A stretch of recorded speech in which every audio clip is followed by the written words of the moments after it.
So my old side mirrors took a bit of a beating. Mostly because I fell down a hill. This one, trying to be Mr. Cool Dad in front of my son.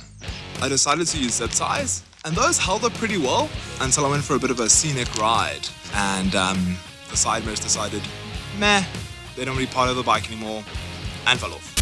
The goal was to get the cheapest, half-decent side mirrors that I could find, and I bought these bad boys. Actually didn't buy these bad boys to begin with. There was a whole delivery saga, but I ended with these 339 Rand. They look half-decent, so keen to give them a try.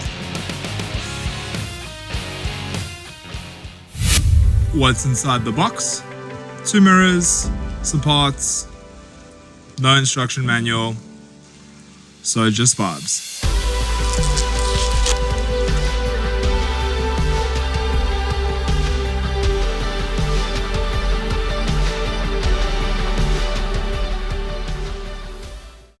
Wiring test, hazards, yes. Indicator, yes. Just a quick side note on this cheeky bugger.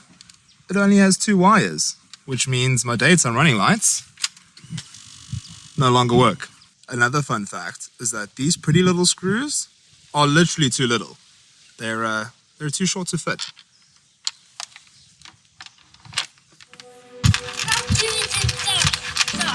Yeah, be careful, let's go over the gate. Oh, come on, wind, blow it back. Yeah! That was lucky. Hey, sure.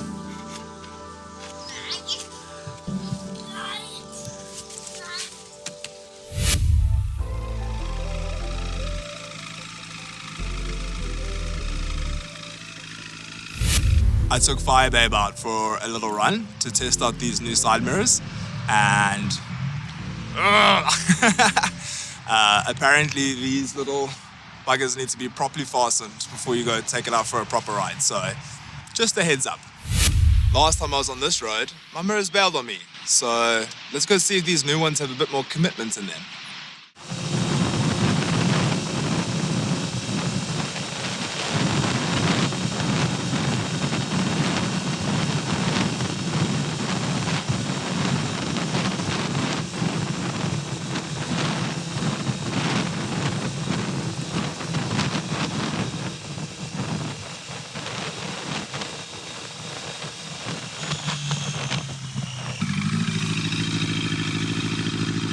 And they're still on, so I guess they're going to be around for a little bit longer, unless I fall again.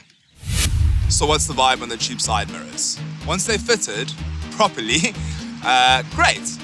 Am I irritated by the daytime running light thing? A little bit. Am I irritated about the bolts? Yes.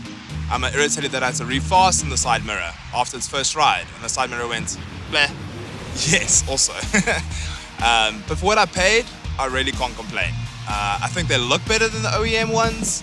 I can actually see out of them, and it feels like they should do the trick for a while. I don't think they're going to be falling off the bike anytime soon. So if you're looking to go cheap, you don't mind a few surprises, a couple of curveballs here and there, and you're not in a rush, then yeah, go for it.